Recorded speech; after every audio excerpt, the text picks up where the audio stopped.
de ce qu'on appelle le confort aussi, de ce qu'on appelle l'argent.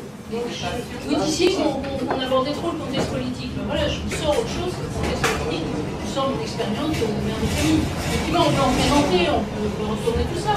Mais il y a quand même des choses qui ne sont jamais dites en fait. Parce que les parents sont censés être super heureux du fait qu'ils sont parents et être totalement éblouis par leur progéniture. Mais on oublie aussi le quotidien qui est vraiment pas marrant, sincèrement. Moi, je connais beaucoup mes amis qui n'ont pas d'enfants. C'est vrai. Je peux juste parler après j'arrête. Mais moi, j'aimerais juste prendre la parole très rapidement avant de donner la parole à Michel qui va l'avoir dans une seconde. En fait, moi, selon la recherche que j'ai faite, en effet, avant d'être une raison politique, économique, écologique, c'est du ressenti. On a ou on n'a pas ce désir-là. Bon, ça, c'est tout à fait d'accord avec vous. Par contre, vous partez d'un principe qui est que ce soir, on essaye de convaincre quelqu'un. Mais en fait, non, ce soir, on prêche à notre paroisse. C'est une expression québécoise, je ne sais pas si vous savez ici. Mais parce qu'en fait, on essaye de convaincre personne. Je pense qu'enfin, on se retrouve entre nous et on peut enfin dire, ouais, mais en plus du non-désir, en plus, c'est aussi une question économique, puis c'est aussi une question écologique, et c'est aussi une question ci et ça. Et je pense que c'est pour ça que ça revient ce soir, le côté politique qui, en fait, qui n'est pas une façon de convaincre qui que ce soit. Parce que de toute façon, je pense que c'est impossible de convaincre qui que ce soit. Comme personne ne peut me convaincre, moi, d'avoir des enfants, j'essaye pas de convaincre qui que ce soit non plus de ne pas en avoir. Moi, ce que je demande, et la raison derrière mon documentaire, mon blog, c'est le droit au respect. Moi, je respecte les parents. Si tu veux avoir un enfant et t'en as un et t'es heureux, ben bravo. Si par contre, moi, j'en veux pas, tout ce que je demande en retour, c'est, oui, ok, pas de problème, et ça s'arrête. Je voudrais essayer de tenter d'apporter une proposition de réponse à la question pourquoi les gens veulent faire des enfants. Moi, je suis persuadé que c'est tout simplement un réflexe purement animal. L'homme est un animal et tous les animaux veulent créer une progéniture. C'est une loi naturelle qui existe absolument partout pour tout le monde, qu'il est difficile de combattre. Ça, c'est la raison pour laquelle les gens veulent des enfants. C'est justement nous avons la possibilité de faire l'amour sans procurer, ce qui n'est pas le cas chez les animaux. Non, c'est pas ça que je dis. Non, j'ai pas dit que les animaux voulaient faire l'amour. Les animaux veulent des enfants, c'est tout. Et moi, j'ai discuté. J'ai déjà discuté. Mais non, c'est un choix pour toi, c'est un choix pour nous qui sommes ici, mais pas pour la majorité de la population qui est à côté. C'est celle-là qui est importante. Pour eux, c'est pas un choix, c'est un réflexe. Moi, j'ai déjà discuté avec beaucoup d'amis en essayant de les persuader du fait que ne pas avoir d'enfants, c'est un élément positif et non pas négatif. Impossible. Impossible. Ils ne parviennent pas à faire ce raisonnement parce qu'ils ont ce réflexe en eux qu'il faut faire des enfants. On m'a donné le micro et Théophile insiste pour que je ce soir. En plus, je dois partir dans pas longtemps. Donc je vais me permettre de parler peut-être un peu plus fort les autres, désolé. Moi, je pense effectivement qu'il y a un gros déterminisme, un gros conditionnement à faire des enfants. Il y a le côté animal qui est en nous, il y a le conditionnement social, il y a la pression de l'entourage, etc.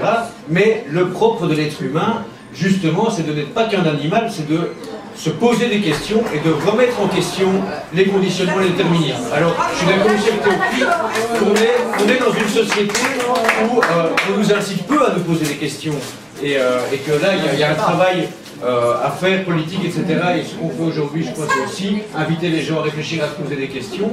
Et les questions à se poser, je pense par rapport aux enfants, enfin moi je crois que ce qui fait que depuis que je suis en âge de me poser la question je veux pas d'enfants, c'est des raisons aussi bien égoïstes que altruistes. Est-ce que moi j'ai envie de subir tout ce que ça implique un enfant, le rythme de vie, le coût, la restriction de mes libertés personnelles, de mon envie de faire la fête, de mon envie d'être pas toujours fiable, etc. Mais c'est aussi des raisons altruiste, c'est qu'est-ce que moi j'ai à offrir à cet enfant? Est-ce que je serai un parent responsable? Est-ce que je lui offrirai, est-ce que je le rendrai heureux tout simplement? Moi je me suis toujours demandé à mes parents, est-ce qu'ils se sont posé la question avant de me mettre au monde? Est-ce qu'ils étaient capables de me rendre heureux? Est-ce que moi je suis capable de le rendre heureux? Et est-ce que le monde dans lequel je vais le jeter sans lui demander son consentement est capable de le rendre heureux. Et là c'est pour ça que je ne comprends pas l'opposition que tu fais. Et là, forcément, entre en compte des questions écologiques, politiques, économiques, c'est tu obliges quelqu'un à vivre dans des conditions actuelles qui sont, d'un point de vue politique, d'un point de vue économique, d'un point de vue écologique, et même d'un point de vue intellectuel, désastreuses. Et donc ça, il faut quand même se poser la question. Pour témoigner un peu, moi je viens d'une famille, mes parents ne juraient que par la procréation et par la famille. Mon père était gynécologue, ils ont fait 5 enfants et ils ont tout raté. Alors c'était en plus un milieu catholique où c'était hypocrite, où devant, aux yeux de tout le monde, c'était la belle famille heureuse, et ils ont tout foiré, c'était une famille malsaine, et on a chacun fait notre chemin par rapport à ça. Moi, en même temps, je ne suis pas d'accord avec les psychanalystes qui ramènent tout à papa et maman. C'est d'abord un questionnement personnel et des raisons philosophiques et politiques qui m'ont fait évoluer, mais moi, j'ai fait ce choix d'être non-parent. J'ai 2 sœurs qui ont décidé, au contraire, de faire des enfants pour contrebalancer et montrer qu'il y avait moyen de faire autre chose. Mais ça, c'est un choix et c'est un chemin qu'on doit faire chacun et qui n'est pas assez encouragé aujourd'hui parce qu'on est conditionné par, comme j'ai dit, par toutes sortes de pressions. Voilà. Je voudrais réagir par rapport à ça. Donc, justement, on nous considère justement comme des êtres pensants et des êtres intelligents. On parlait d'immaturité tout à l'heure. Justement, on est censé être pensant, mais on ne considère pas le fait qu'on est trop nombreux sur la planète, alors que les animaux qui réagissent par instinct, il y a certaines espèces qui, elles, décident par elles-mêmes, par instinct, d'arrêter de procréer. Nous, on n'arrête pas. On est 7 milliards et on n'arrête pas. Ce qui prouve qu'il y a raison. Mais en fait, on a quand même arrêté. La natalité est basse dans les pays occidentaux. Mais justement, c'est ça qui est intéressant, c'est que quand les gens s'enrichissent, ils ont moins d'enfants et ils sont sous le seuil de renouvellement de la population. Donc la question c'est pourquoi est-ce que le discours des pouvoirs publics et des médias, c'est quand même de nous encourager à en faire. Donc c'est ça qui est quand même intéressant et moi je pense qu'en fait en Europe, une des raisons jamais dites, mais tout de même là pour continuer à encourager les gens à faire des enfants, c'est de lutter contre les pays du tiers-monde qui, eux, ont davantage d'enfants et qui pourraient venir nous envahir. Donc il y a une espèce de fantasme délirant de rester entre nous, de rester entre gens européens, blancs.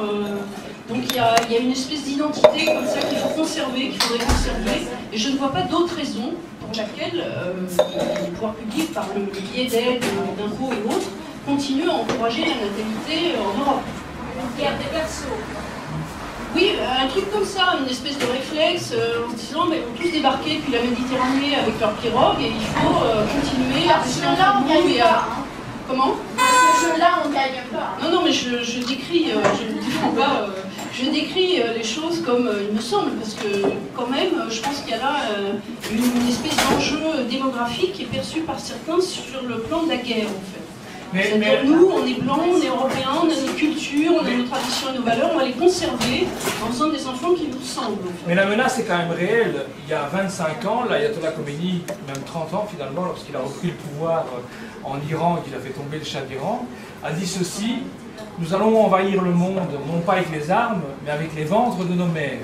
C'est une réalité, c'est pas de l'islamophobie, c'est ça. C'est le natalisme, ça c'est universel. C'est ce que j'expliquais tout à l'heure, après la Première Guerre mondiale, il y avait des slogans comme ça: si nous avions été 2 fois plus nombreux en 14, l'Allemagne ne nous aurait pas déclaré la guerre. Et c'est toujours cette idée d'instrumentaliser l'enfant. Et ça c'est un vrai problème. Parce que si on...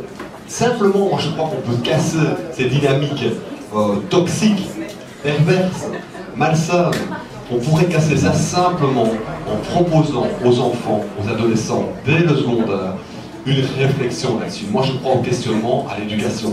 Et c'est clair que si on sortait d'un discours dogmatique, je déteste ce qui est dogmatique, y compris la pensée de Jack Free, antinataliste, dénataliste, qui peut être dogmatique aussi, je crois que si on introduit un questionnement, là, on tombe sur quelque chose qui vraiment intéresse les gens. J'ai un ami professeur, voilà. Moi, j'ai écrit un bouquin extrêmement choquant qui s'appelle, bon, le titre dit tout, L'art de guillotiner le procréateur, sous-titre Manifeste antinataliste.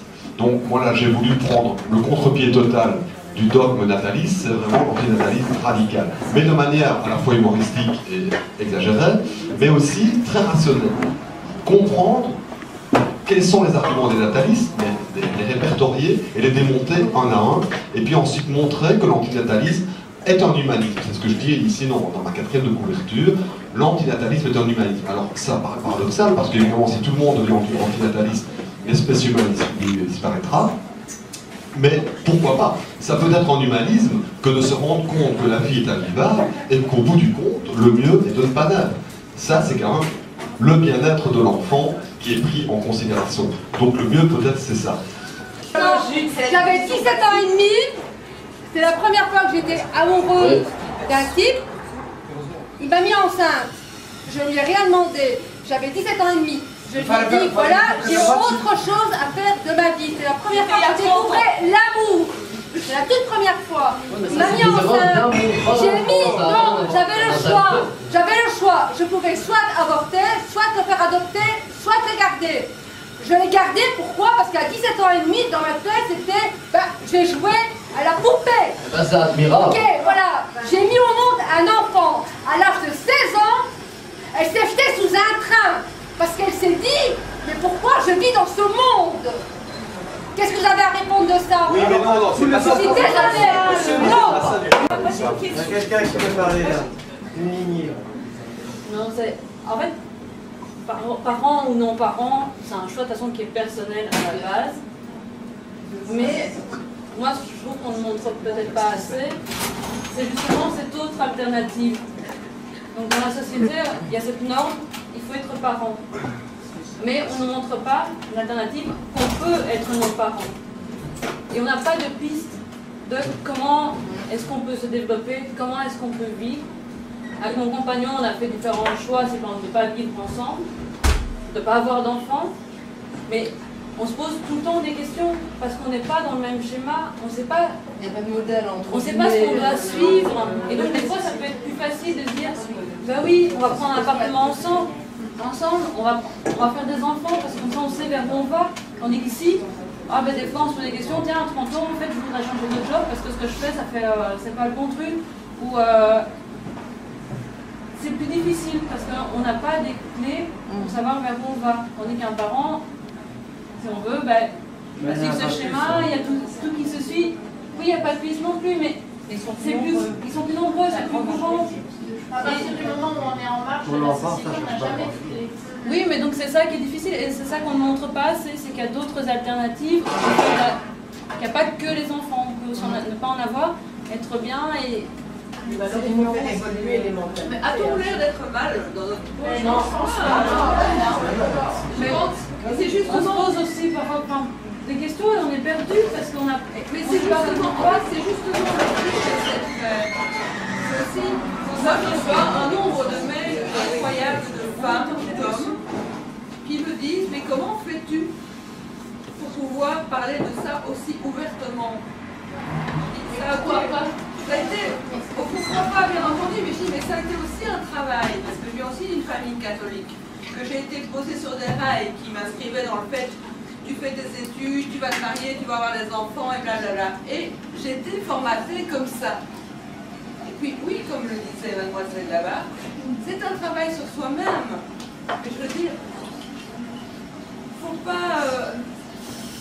c'est justement pour ça qu'on a créé cette fête. C'est pour permettre justement à des personnes qui se sont peut-être aussi... Nous, je pense que dans la pièce ici, beaucoup de gens ont une faculté de parole assez facile. Mais en fait, moi, ce que j'aurais voulu, c'est peut-être que des personnes qui ont plus de difficultés avec cette thématique, qui osent peut-être moins en parler, se sentent moins seules par rapport à ce choix de vie et par rapport à ce ressenti. Et se sentent moins marginales. C'est tout. Tu parles d'effort sur soi-même, mais c'est pas forcément un effort sur soi-même. Un travail. Voilà, mais je veux dire, un travail sur soi-même, c'est pas forcément le cas à partir du moment où on est sûr de ne pas vouloir d'enfant. C'est aussi un travail sur son entourage. Bien sûr, de là découle tout social. C'est surtout le fait de dire, je sais pas, par exemple, moi, mon père n'accepte pas le fait que je ne veuille pas d'enfant. Et c'est vraiment un travail au jour le jour de lui faire comprendre non, j'en veux pas, et j'en aurais pas. Mais je suis d'accord avec toi, j'en comprends ça, j'ai vécu la même chose. Voilà. Donc on se comprend qu'il y a la même conscience et après il y a tout l'autre travail qui découle. Donc c'est vraiment, pour moi ça n'a jamais été un travail sur moi-même, c'est un travail sur les autres. C'est plus ça. Moi j'ai pensé à un moment donné que j'étais dans un moule et que je me suis dit oui, j'ai été mariée, je suis divorcée, voilà, on est là pour parler de soi-même. Quand j'étais mariée, mon mari voulait des enfants et oui, j'ai pensé que j'aurais des enfants.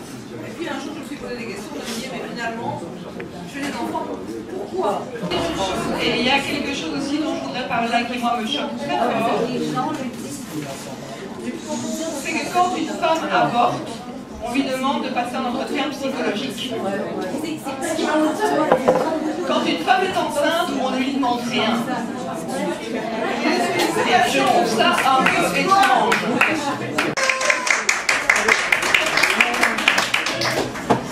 Alors maintenant, je vous propose, je vais appeler Tom. Oui, Tom.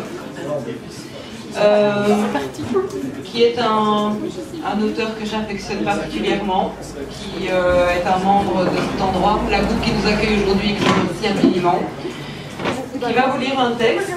Ensuite, je vais demander à vous de bien remettre le CD et je vous propose qu'on discute un peu plus les uns les autres de façon plus informelle. Voilà. Merci Fred. Donc ici c'est Tom. Tom lit en tout grand poète.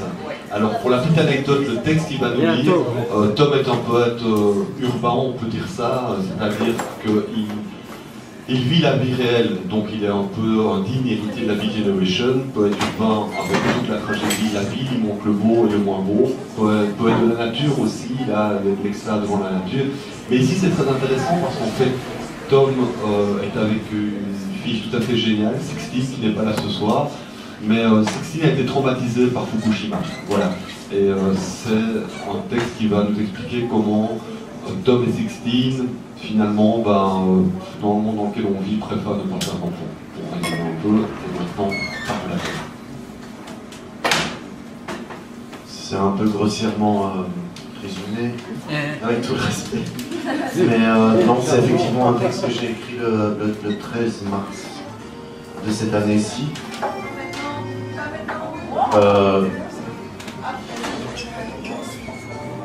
Pour commencer, j'aimerais bien, quand même, j'ai pas beaucoup pris la parole, parce qu'il y avait beaucoup de gens qui voulaient prendre la parole et que c'était un peu chaotique et conflictuel et polémique.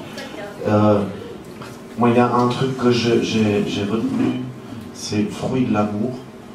Je pense que, quoi que l'on fasse dans la vie, où qu'on mette les pieds, quoi qu'on touche, quoi qu'on dise, quoi qu'on pense, quoi qu'on ait comme dialogue, ce serait bien que ce soit motivé par le fait que ça devienne un fruit de l'amour. Bon, après, dans ce monde dans lequel on vit, c'est pas vraiment toujours évident. Et j'ai pas du tout écrit ce poème en pensant à cette soirée. Je suis là pour deux raisons. Je suis là parce que j'ai amené le micro et je suis là parce que... Et donc, ah ouais, je suis un professionnel. Et je suis là parce que j'aime Théophile, j'aime Frédéric. Fruit de l'amour, hein. Merci à eux de faire ce qu'ils font aussi. Merci à vous d'être venus. Et j'ai pas du tout pensé donc à Théophile, qui est un grand écrivain, mais j'ai pensé à Bertolt Brecht en écrivant ce poème, parce que Brecht, il a fait un poème qui s'appelle « À ceux qui vont naître après nous ». Et comme il était idéaliste communiste, à l'époque on pouvait l'être, il propose donc à ceux qui vont naître de réfléchir au temps sombre que lui, il a dû vivre et que eux, ils pourront transformer et rendre, en faire une époque meilleure pour l'humanité. Le poème s'appelle « Dimanche, l'esprit de Brecht revisité ». Et d'un moment à l'autre, tout, presque tout, est futile d'un coup. Il suffit d'ouvrir un journal, mais c'est dimanche, pas de journal. Le poète a mal au bide, le poète est limpide, il a mal au vide, et les gencives saignent un peu. C'est dimanche, la mère va téléphoner, elle aura regardé la télévision. On pourra lui demander des nouvelles du Japon, demander combien de milliers de victimes en prévision. Ils avaient tort de construire les tours de la cupidité sur les failles du monde, dit le poète depuis bientôt 20 ans. Et c'est à tout moment le moment pour le deuil de ceux qui vont naître après. Et là-dedans, dans cet univers détraqué, gris et oblique, là-dedans, on aimera, on aura faim et pas d'enfants.